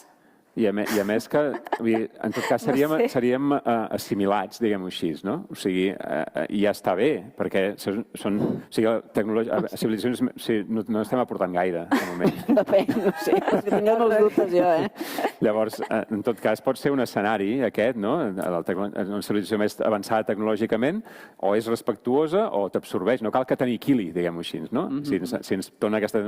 És a dir, es pot especular tot el que es vulgui. Ara, basar les decisions amb la por de que si ens fem notar vindran aquí i ens matxacaran és una solemne estupidesa, perquè això, en tot cas, ja ho hem fet, ja ens hem donat a conèixer, i de manera inadvertida. Per tant, parlem, no? I és allò... Ara, llegir també que també una cosa que ens fem veure a l'espai és la contaminació nostra. També tant com de satèl·lits, com de... Sí, tenim la Terra que està envoltada de 500... Home, vull dir que... Òbviament és sol. Ens han vist la No, de fet, clar, hi ha tota una cerca de tecnosignatures i són aquestes, diguem, senyals de civilització i nosaltres som ara en una fase totalment cutre d'això, és a dir, que no fem servir el nostre entorn correctament.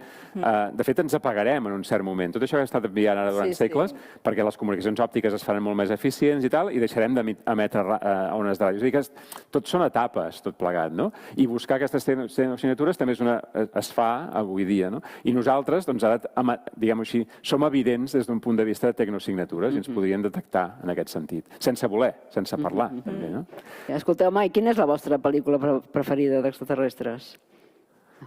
Jo de les que vas suggerir jo, Contact. Contact. Sí, és la que més em va marcar en el seu moment quan la vaig veure. I sí, d'extraterrestres et diria Contact. D'aquests que venen aquí a dir-nos coses, sí, Contact. Però, bueno... A Contact, te'n recordes de la pregunta de la... També perquè tenia una dona com a protagonista. Bueno, tenia una... Sí, tenia... I això era raro. I li diuen, que era la Judy Foster, l'actriu, no? I li diu, què els hi preguntaries? Li diuen als extraterrestres, i la Judy Foster diu, com ho veu fer per evolucionar i sobreviure a la vostra adolescència tecnològica sense destruir-vos a vosaltres mateixos? Totalment. Que és el que estem nosaltres. Nosaltres jo crec que som a molt veure, adolescents amb això, és que no? també, o sigui, jo crec que també nosaltres ens hem fet en un sistema que és el capitalisme que et promou la destrucció. O sigui, al final sí, totalment. és un sistema condemnat a l'autoaniquilació, perquè ja assumeix que els recursos són il·limitats, mentida, etc. Però, clar, una altra vida intel·ligent que no està basada en el capitalisme, que és una altra que no sé quina podria ser, però una altra molt millor, no farà aquest sistema tecnològic que arribarà a autodestruir-nos, sinó que serà d'una altra manera, no sé, molt millor, no? O amb unes altres finalitats o el que sigui. O potser no miraran tant a fora i viuran en el seu ambient. I també, bueno, però és que també és això, o sigui, jo no m'estic imaginant que algú ens està veient i diu, no, jo crec que simplement estem en un moment tan concret, tan petit, tan ínfim, i en un espai, saps, que les possibilitats són molt petites de que estiguem coincidint amb un altre igual, que justament en el temps tal, i les distàncies són tan vastes, etc. Sí, clar. Vull dir, jo crec que si això passés, o sigui, si d'alguna manera es pogués comunicar, hauries de trobar una manera, que no seria la física, sinó una altra manera de poder viatjar en l'univers, saps? I jo penso més en altres temes aquí que no són tan... que són una mica més dubtosos, diguéssim. Però jo crec que en els mètodes convencionals, en com ens hem muntat tot, és que no em fa sentit. La cosa és si no hi ha, o sigui, si una visualització ha arribat a ser més avançada, si el camí que hem seguit nosaltres és estàndard o no, i per tant ens adonarem que el sistema que tenim de funcionar és insostenible des d'un punt de vista d'entorn, de recursos i tot això, i passarem d'aquesta adolescència que abusa del seu entorn a una maduresa que el fa servir d'una manera adequada, no? I que, per tant, sobreviurem a tot això. Llavors, la clau és aquesta. Si estem aquí perquè és el camí estàndard, diguem, és el que segueix un humà es fa primer adolescent i no té cap control sobre això i abusa del seu propi cos i del seu entorn, i després doncs, arriba una maduresa i nosaltres està clar que no estem en una maduresa tecnològica. No?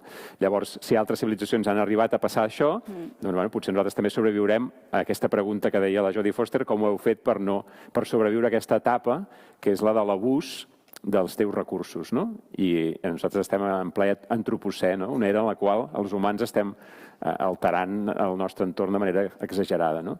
Llavors, evidentment, si volem sobreviure això i un dia parlar amb altres, doncs hem de ser capaços de superar aquesta fase. Molt bé. Doncs escolteu, obrim el torn de preguntes. Em comenten des del museu que, sisplau, si voleu escanejar aquest codi QR, podreu fer una valoració d'aquesta estupenda sessió. I després, que ara, quan us passem el micròfon, si voleu fer preguntes, que us espereu a obrir el botó, perquè si no, no es quedaria gravada les vostres preguntes, d'acord? Allà hi ha un noi amb un micròfon, si voleu fer alguna pregunta. Sense por. Ja veieu que som inofensius. Ben rara.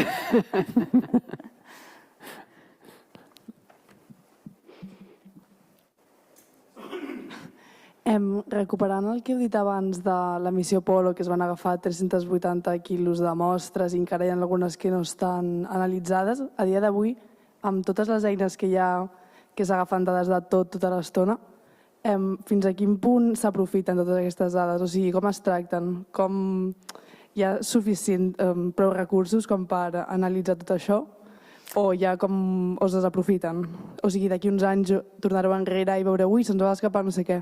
Sí, s'escapen moltes coses. A vegades sembla que institucions superguais com la NASA ho facin superbé i no. O sigui, jo m'he trobat de dir, envieu-me que no vull deixar malament la NASA, vull que és estupenda, però m'he trobat dient, envieu-me una mostra per fer un tipus d'anàlisi que hauria d'anar apretada amb un envàs que es pugui apretar, no saber com fer-ho i t'ho envien amb un envàs molt gran que balla per tot arreu, vull dir, i una cosa tan simple, no?, com agafar un envàs a mida i que no es mogui d'allà, no, saps? Llavors, a vegades dius, ostres, poden arribar a fer coses tan heavies i després petiteses de logística i de tal, les fan bastant malament. Llavors, hi ha com una mena de... Jo m'he trobat una mica de dir, que raro, no? Com és que poden fer tot això amb aquesta dineral i després no et poden preparar bé una mostra o no saben com fer-ho, no? Que després hi ha altres maneres que se m'acudeixen però no t'ho donen. Llavors, bueno, hi ha moltes mostres que, clar, una vegada s'han acabat com fet malbé i ja no les pots tornar a utilitzar, llavors estàs intentant que això no passi amb les que no s'han obert, però no hi ha realment una metodologia o algo ideal per analitzar aquestes mostres. Vull dir, encara no. Llavors, tu estàs utilitzant mètodes clàssics mesclats amb intentar fer-ho molt millor, però no acaba de funcionar. Llavors, bueno, no sé, tinc bastants dubtes. Llavors, gent que estigui estudiant aquestes mostres, hi ha diferents grups a tot el món, supertop, superpotents i que t'ho fan increïble, però realment són pocs, no?, en general, o sigui, no és una cosa comú. I amb les mostres Artemis, ara seran unes quantes, però tampoc veig que els instituts tinguin les capacitats per rebre aquestes mostres en les condicions en les que han d'estar. Crec que no estan preparats. I llavors hi ha moltes coses que la gent no es planteja i tu dius, però com fa... no? Llavors no ho sé, o sigui, és com que a mi, sincerament, o sigui, em falta com que hi hagi més contribució de dones, per una banda, perquè porten una mica més, jo crec. D'ordre. Sí, com d'una cosa més ordenada, més metodològica, més... no sé com dir-ho, com una mica més de cap, a vegades, de dir com fer les coses. I crec que està tot massa regit per homes caòtics que no, saps? Però això sí que està en increment, el número de dones que cada vegada participen més. Sí, està en increment, sí. I es nota, amb tot el respecte. No, cap problema. Jo opino el mateix. Però jo crec que seria... Ell no és gens caòtic, No, som ordenats, jo sé. Sí. Però, bueno, no sé, és com que hi ha molta... Hi veig com una mena de coses que no em quadren, no?, en això. Llavors, bueno, moltes mostres s'han fet malbé inútilment i moltes no, jo què sé, hi ha de tot. No sé. És complicat. Llavors també com es van retornar un munt de mostres que no eren adequades per fer coses que puguis saber una informació determinada, moltes no es poden aprofitar. Llavors, també el que s'està intentant és com ser més conscient de què agafes per saber què faràs i que puguis fer-ho. Que no sigui agafar tot el que tu trobis i ja està. No sé. Més o menys. No teniu res a preguntar?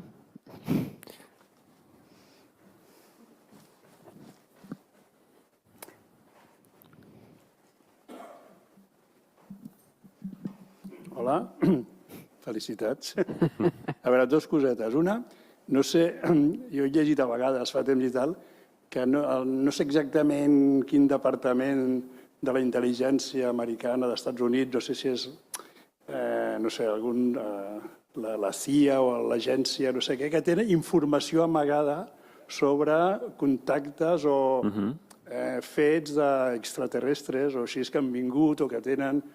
En fi, que hi ha una sèrie d'informació que està amagada i mai s'ha descobert i tal, que no sé si això és un mite, és una llegenda o és una cosa que es fa, no sé, per distreure el personal o hi ha alguna de veritat, ho dubto. I després una cosa anecdòtica que jo recordo quan era nen, o sigui, fa molts anys, als anys 60, que de tant en tant, com a mínim que jo recordi 2 vegades, amb les meves germanes i els meus cosins ens van passar hores i hores al terrat de casa esperant que passés un platillo volante, perquè hi havia certesa, i t'estic parlant potser de l'any 63, 64, no me'n recordo, que hi havia certesa que passaria un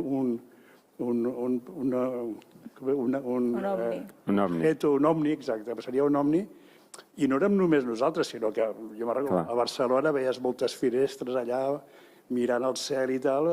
I que res, no? I al final, bueno, va sobre una cosa que igual era, no sé, un avió, vés a saber. No? Però he de reconèixer que eren unes nits emocionants, com a mínim unes hores. Creieu que hi ha algun arxiu amagat?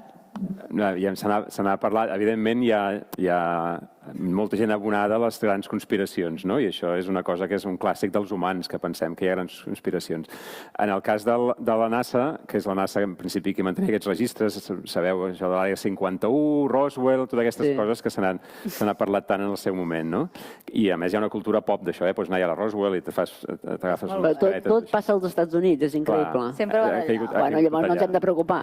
Llavors, al NASA se li va demanar des del Congrés que desclassifiqués aquests documents, ara fa un parell d'anys. Per cert, apunteu-vos-ho bé, ja no es diuen ovnis, ja ho sabeu això, ara es diuen FANIs. FANI. Fan? FANI. Fenomen aeri no identificat. Perquè OVNI és un objecte volador i, a més, és més genèric, això. Llavors en diuen FANIs, UPAs, no? en anglès. És a dir, que aquests FANIs, no? Doncs es va posar aquests documents, es van desclassificar en principi, llavors potser un dirà, no els van desclassificar tots, no ho sé, van desclassificar en principi el que es demanava i hi va haver un comitè d'experts, no? De fet jo en conec un parell dels que ho van estudiar, que van estudiar tots els casos documentats en aquells documents, no? en aquells arxius. I en aquells casos en els que hi havia prou dades per arribar a fer un diagnòstic, tots es van acabar descartant com a fenòmens naturals. Els casos en els que no es va poder dir res és perquè no hi havia prou dades. Clar, si tens una foto d'una cosa borrosa, és difícil això, no hi ha cap mesura de distància. O sigui, tots aquells que es van analitzar amb prou rigorositat es van acabar atribuint o a fenòmens naturals o a fenòmens d'origen humà. I es va fer una conferència de premsa fa un parell d'anys on es va explicar totes aquestes conclusions. Per tant, llavors, si em permeteu una anècdota també, jo vaig conèixer una persona que es va fer... Hi ha gent d'una certa edat aquí. Al principi d'internet hi havia un navegador que es deia Netscape. No sé si algú se'n recorda d'això. Doncs jo vaig conèixer la persona que va portar Netscape a Catalunya i a Espanya, de fet, i potser a Europa fins i tot, i va fer molts calés amb això. I era una persona aficionada a l'astronomia i és una persona que creia que tenien visites regulars per part d'extraterrestres i va decidir gastar una bona part dels diners que va fer anant a comprar i anant a llocs on hi havia aquests mites, diguem-ho així, intentar analitzar-los rigorosament i concloure que efectivament eren extraterrestres.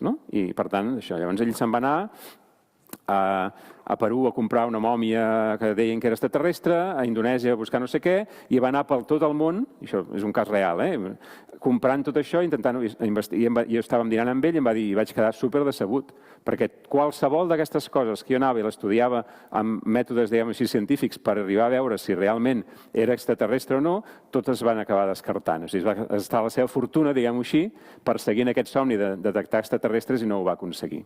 És a dir que, resumint aquesta llarga resposta, amb tots aquests documents que hi ha, no hi ha cap prova que impliqui o que permeti vincular-los a uns éssers extraterrestres que ens visiten. Tot allò que es pot estudiar es descarta en aquest sentit.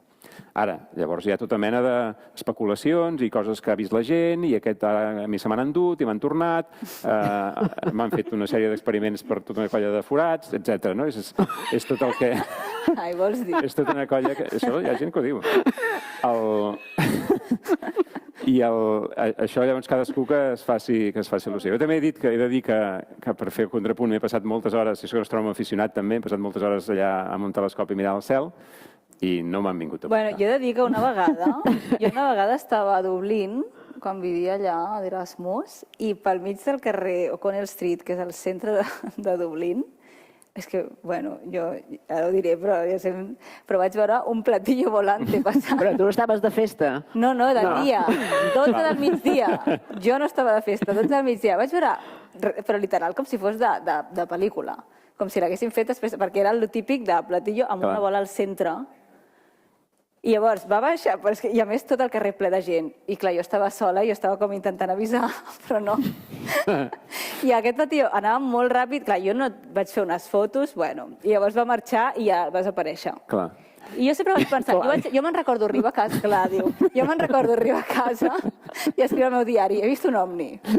Però dic, és que clar, dic, què és això? Dic, no era res que jo hagi pogut... I a més és que era forma de platillo, amb el centre vermell amb una bola, i jo dic, que raro. I amb llumetes. I amb llumetes. Com, clar. Però és que era un ovni com de llibre, com de manual, un ovni de manual. I dic, això com pot ser? I dic, però clar, i a més va passar pel carrer, o sigui, a una distància bastant baixa, després va pujar i va desaparèixer. El vaig seguir amb la vista fins que... I clar... Imaginem-nos, no? Sí, és molt difícil fer psicologia extraterrestre, però imaginem-nos una mica una escena com aquestes, no? Sabem que els viatges interestel·lars són llargs i complicats. Podem especular què és això. Tu imagina't que després d'un viatge llarg i complicat te'n vas a un lloc i jugues al gat i la rata, diguem, no? Per tant, O sigui, Però si no té cap sentit. O sigui, a més jo pensava, si hi havia avions, si hi havia satèl·lits, tot això s'ha de documentar, no tenia cap sentit. Però clar, sempre m'he quedat pensant, què cony era allò, saps? No, jo també he anat a Montserrat el dia 11 del mes. Però clar, això, a veure, a Montserrat just... No, va ser molt interessant. Vam arribar a la conclusió que havia vingut un ovni i era Venus. Era el planeta Venus. Tot això regat amb beguda abundant i això ja m'encaixa més. Sardinada. Clar, però veus, o sigui, vale, sí, vull dir que clar... Llavors, en aquesta suggestió grupal, doncs acabava sortint allò. No, jo no poso...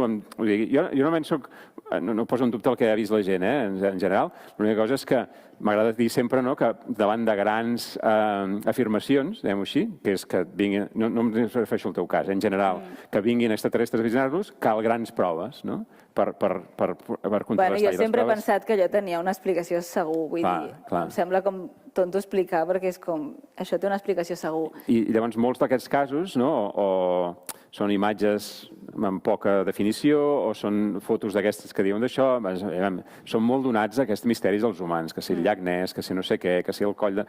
O sigui, tot això és així. Llavors, quan s'ha intentat, diguem, quan hi ha prou dades per fer un estudi profund, típicament es descarta. Però bueno, jo crec que està en la naturalesa humana, no?, la pregunta i pensar-ho, i és com ha estat sempre. O sigui, és com igual que la fe, no?, i tot això ha estat sempre, està intrínsec, jo crec. Llavors, hi ha gent que pensa que ens amaguen coses en general i per tant, és una de les més suggerents aquesta d'aquí, que tenim una nau espacial que es va estrellar a Roswell i que tenen un alien allà estirat i congelat. Però, bueno, òbviament, saben que no. Saps? Allò és turisme de Roswell. Està clar que allò, sí. Aquí hi ha una pregunta, també. Aquí hi ha una pregunta? Em porto el micròfon. El micròfon potser... Cap aquí. Jo no he vist res, em sap greu. No has vist res? No he vist res, normal, no. Jo tampoc, he vist Venus y prou. Buenas tardes. Primero, si no os importa, os hablo en castellano, que me sale mejor. Cap problema. Pero no importa, lo conozco bien, el catalán. Primero, daros las gracias por la charla, que está muy bien, muy interesante. Muchas dudas de todo, ¿no? Más preguntas que respuestas. Es decir, según habéis comentado, la vida en la Tierra, la vida tal como la conocemos, vida animal, vida vegetal, no se sabe si nos llegó en forma de un meteorito, en fin, un cometa, o si surgió de forma espontánea. Porque eso no... En fin, yo no sé si existe alguna convicción de que fue de forma espontánea aquí, o nos llegó con un cometa que nos trajo el agua, nos trajo la vida, en fin, etcétera. Entonces, si es así, el resto del universo está formado de la misma materia, supongo. Eso sí. Porque nosotros conocemos el sistema solar más o menos, pero el resto, tú sabes que hemos llegado a verlo en forma, sabemos que hay estrellas, pero realmente de la materia que son, suponemos que son de la misma materia. No, això tenim proves. Y son de la misma materia, ¿no? Sí. Están formados por los mismos elementos. Es decir, que si aquí aplicamos la tabla periódica, allí podríamos aplicar la tabla periódica. Això està clar. Entonces eso quiere decir que pensar que solo aquí, en la Tierra, tenemos vida vegetal y vida animal, y en el resto del universo, que somos, en fin, un 0,000 no sé cuántos %, en fin, ya de nuestro, es decir, del planeta. Entonces, pensar que en el resto no hay nada. Sería un desperdicio de espacio, ¿no? Como dicen en la película. No tiene sentido. No en nuestra galaxia, porque claro, nosotros estamos en una galaxia relativamente pequeña. Una galaxia que igual en un momento dado se choca con Andrómeda, pero igual resulta que se cruzan y no nos damos ninguna bofetada. Es decir que, pero claro, hay infinidad de galaxias como la nuestra. Es decir que eso estamos hablando de una, en fin, somos una especie de polvito de nada. Y pensar que solo nosotros hay vida no tiene sentido. No. Yo estoy de acuerdo tiene contigo, sentido. tú no, ¿no? Lo que Yo no, pasa yo es estic que d'acord. yo creo que el gran problema... No? Jo estic No. d'acord, per mi no té El sentit. gran problema Pero- no está ahí. El gran problema es que la distancia es tan grande a otros sistemas solares, a otros planetas, que realmente lo que no tenemos es el vehículo adecuado. No, El però día que això- tengamos el vehículo adecuado y seamos capaces de viajar ya no a la velocidad de la luz, o más que la velocidad de la luz, porque claro, a la velocidad de la luz igual tardamos 2 años y pico en llegar a algún sitio. Y claro, es mucho. En fin, pero claro, Deixa'm posar una cosa, perdona, Fas servir un argument antiantropocèntric per dir que hi ha d'haver molts més llocs com el nostre, és a dir, no som res important, però en canvi fa servir un argument antropocèntric per dir que no podrem viatjar i que és massa lluny. No és veritat, això. De fet, un viatge de 100.000 anys pot ser un viatge, si a nosaltres ens sembla llarg, però pot ser un viatge assumible. És a dir, el fet de que no ho sabem. A nosaltres qualsevol cosa que duri més d'una vida humana ens sembla massa llarg, no? Sí, Però hay que això implicar també a los que vienen però això detrás. també és totalment antropocèntric. O sigui, diem, un viatge de 10.000 anys és inassumible. Bueno, ja ho veurem, tecnològicament ho pot ser i de cara a la humanitat potser també ho podrà ser amb tecnologies que ara no tenim, però no cal pensar que és impossible això. El temps és molt... O sigui, de temps n'hi pot haver molt, depenent del que tinguem aquí, no? No sé si volies dir... sí, I pero també, sí, i a veure, una altra cosa, bueno, en relació a que això de la vida va arribar amb aquests ingredients, Sí, bueno, que hi ha unes... A veure, o sigui, aquesta pluja de meteorits que he parlat abans està enregistrada a la Lluna en forma de cràters i hi ha un pic, o sigui, hi ha un moment molt concret a la història del sistema solar en què tenim moltíssims pics d'aquesta edat, o sigui, moltíssims cràters formats en aquest moment que és just aquest pic que veiem, que és molt curt en el temps, perquè hi ha com una època en què venen molts meteorits, una època que para, que no hi ha quasi pics en un cert període d'edat.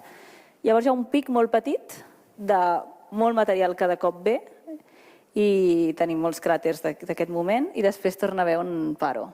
I aquest pic tan petit coincideix amb l'aparició de vida a la Terra. Per això es creu que aquesta pluja de meteorits va portar en aquest moment, que va ser el moment aquest que és on es troba el primer fòssil de vida a la Terra. Coincideix amb aquest pic de cràters. Llavors, sí, és veritat, o sigui, tu estàs agafant, en relació a lo següent, estàs agafant... A veure, és inevitable agafar pensaments humans perquè som humans pensant. Per tant, és inevitable que ho fiquis tot antropocèntric, però és veritat que el temps és totalment relatiu. O sigui, el temps no existeix en l'univers. Llavors, tu estàs veient-ho perquè tens una memòria i, per tant, estàs ordenant les coses amb una línia temporal, però no existeix. Llavors, és molt difícil pensar en distàncies i en temps quan realment és una cosa antropocèntrica. sí, Bueno, La cosa es complica, en aquest sentit, sí. es muy complicado. No, jo he de dir, Muy per complex. tornar a allò que abans ha dit la Marina, tu no hi estàs d'acord i jo continuaria no havent aixecat la mà i per acabar l'argument, és veritat que quan, primer, no sabem si l'univers és infinit o no, perquè podria ser o no, hi ha un univers que és observable, que és finit, això ho tenim clar, i que és un número molt gran, però no és infinit. No?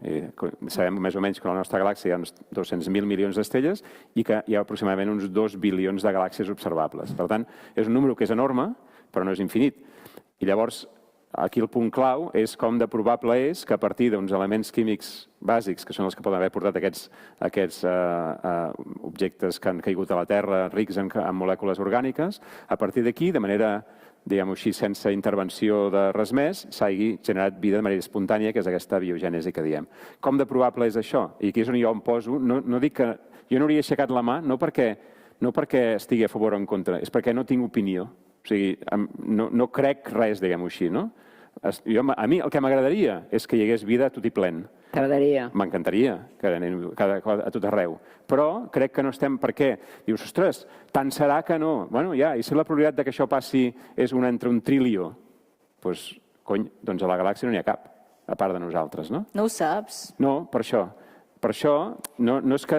A mi el que m'agradaria és que no crec que estiguem en condicions de pensar què és el que pot passar, encara que l'argument sigui molt serà que havent-hi tants llocs no s'hagi aparegut la vida. I això és, diguem-ho així, la meva línia de pensament escèptic, diguem-ho així, no? No vol dir que sigui negatiu, és que és escèptic. No és això, Sí. Gracias.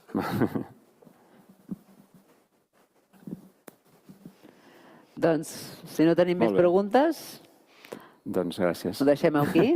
Moltes gràcies per haver vingut, ens ho hem passat molt bé.